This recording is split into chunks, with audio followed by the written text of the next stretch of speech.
तो क्या आप जानते हैं, भारत के एक छोटे से गांव में सदियों से एक भयानक रहस्य छुपा हुआ था। एक ऐसा रहस्य जिसने रात होते ही गांव की गलियों को खामोश कर दिया और लोगों के दिलों में खौफ भर दिया। स्त्री, एक ऐसी भूतनी जो हर अमावस्या की रात गांव के किसी एक आदमी को उठा ले जाती थी। लेकिन क्या सच में ये सिर्फ एक कहानी है या इसके पीछे छिपा है कोई सच्चा और दिल दहला देने वाला सच? आज हम आपको लेकर चलेंगे कालीपुर गांव की खौफनाक गलियों में, जहां अर्जुन ने इस रहस्य का पर्दाफाश किया। क्या वो इस रहस्यमयी भूतनी को मुक्ति दिला पाया? जानिए इस सच्ची कहानी में। उससे पहले अगर आप हमारे चैनल पर नए हैं तो हमारे चैनल को सब्सक्राइब कर और इस वीडियो को लाइक शेयर कर दें, क्योंकि ऐसी भूतिया कहानी हम लाते रहते हैं। कहानी एक छोटे से गांव में शुरू होती है जिसका नाम है कालीपुर। इस गांव की एक प्राचीन और डरावनी कहानी है जिसे गांव वाले सदियों से छुपा कर रखते आए हैं। रात होते ही गांव में कोई भी बाहर नहीं निकलता। हर घर के बाहर ओ स्त्री कल आना के शब्द लाल रंग से लिखे होते हैं। कहा जाता है कि एक समय पर इस गांव में एक भूतनी रहती थी जिसे स्त्री कहा जाता था।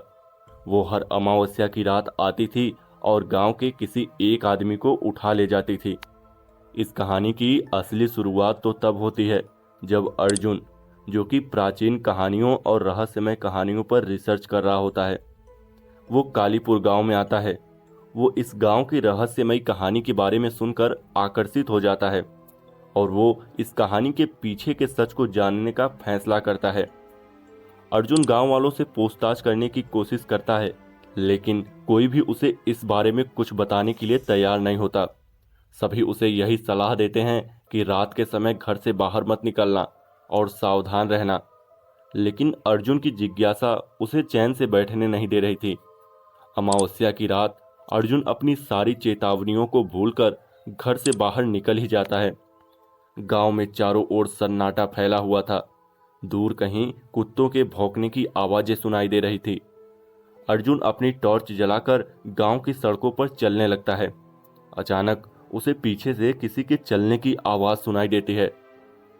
वो पलट कर देखता है, लेकिन वहां कोई नहीं होता। वो इस बात को अपने दिमाग का वहम मानकर आगे बढ़ता है। जैसे ही वो गांव के पुराने मंदिर के पास पहुंचता है, उसे कुछ अजीब सा महसूस होता है। अचानक उसकी टॉर्च बंद हो जाती है और चारों ओर अंधेरा छा जाता है। अर्जुन को समझ आता है कि अब जरूर कुछ भयानक होने वाला है। अर्जुन की सांसें तेज हो जाती हैं। तभी उसे अपने सामने एक भयंकर डरावनी परछाई दिखाई देती है और अर्जुन देखता है कि वो एक महिला है। लंबे खुले बाल, लाल साड़ी में लिपटी हुई, उसका चेहरा घूंघट में छिपा हुआ। अर्जुन जानता है कि जरूर ये वही स्त्री है जिसकी चर्चा गांव वाले कर रहे थे। उसका दिल तेजी से धड़कने लगता है, लेकिन उसके पैर मानो जकड़ से गए हों। वो हिल भी नहीं पाता। स्त्री धीरे धीरे अर्जुन की ओर बढ़ती है। उसकी आंखें डरावनी हैं, उनमें एक गहरी पीड़ा और गुस्सा दिखाई देता है। अर्जुन के रोंगटे खड़े हो जाते हैं। स्त्री उसके पास पहुंचकर रुक जाती है और उसके कानों में एक धीमी आवाज में कुछ फुसफुसाती है। अर्जुन की आंखों के सामने अचानक उसके जीवन भर के सारे पल घूमने लगते हैं, उसके बचपन से लेकर अब तक के सारे पल। अर्जुन धीरे धीरे होश में आता है और ये महसूस करता है कि वो अभी भी जिंदा है। स्त्री ने उसे नुकसान नहीं पहुंचाया। वो सोच में पड़ जाता है कि क्यों। तभी उसे एहसास होता है कि स्त्री का मकसद सिर्फ डराना नहीं था, वो कुछ और चाहती थी। उसे याद आता है कि गांव वालों ने उसे बताया था कि इस गांव में एक समय पर एक औरत पर काला जादू करके उसकी हत्या कर दी गई थी। वो औरत स्त्री ही थी। उसे इस काले जादू से मुक्त करने का तरीका सिर्फ वही जान सकता था जो उसके दर्द को समझ सके। अर्जुन इस सच्चाई को जानने के लिए पुरानी किताबों और गांव की गुप्त कहानियों की मदद लेता है। उसे पता चलता है कि उस औरत की आत्मा को मुक्त करने के लिए उसे उस मंदिर में ले जाना होगा जहां उसकी हत्या की गई थी और वहां उसके लिए प्रार्थना करनी होगी। अर्जुन अगले अमावस्या की रात का इंतजार करता है। जैसे ही रात आती है, वो उस मंदिर की ओर बढ़ता है। वो अपने हाथों में पवित्र धागा और जल लिए मंदिर के अंदर जाता है। वहां पहुंचकर वो स्त्री को पुकारता है। तभी स्त्री प्रकट होती है, लेकिन इस बार उसकी आंखों में दर्द के साथ साथ राहत भी दिखाई देती है। अर्जुन वो पवित्र जल उसके ऊपर छिड़कता है और प्रार्थना करता है।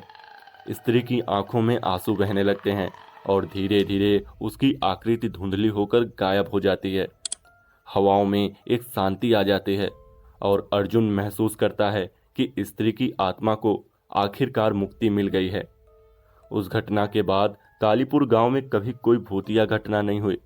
गांव वाले अर्जुन को धन्यवाद देते हैं और गांव का रहस्य हमेशा के लिए समाप्त हो जाता है। अर्जुन, जिसने एक आत्मा को मुक्त किया, अब वो अपनी यात्रा पर आगे बढ़ जाता है, इस उम्मीद के साथ कि वो और भी ऐसी आत्माओं को मुक्ति दिला सकेगा। गांव वाले आज भी स्त्री की कहानी को याद करते हैं, लेकिन अब डर के साथ नहीं, बल्कि एक दया और मुक्ति की कहानी के रूप में। तो दोस्तों, एक बार फिर कहना चाहूँगा कि अगर आप हमारे चैनल पर नए हैं तो चैनल को सब्सक्राइब जरूर कर लें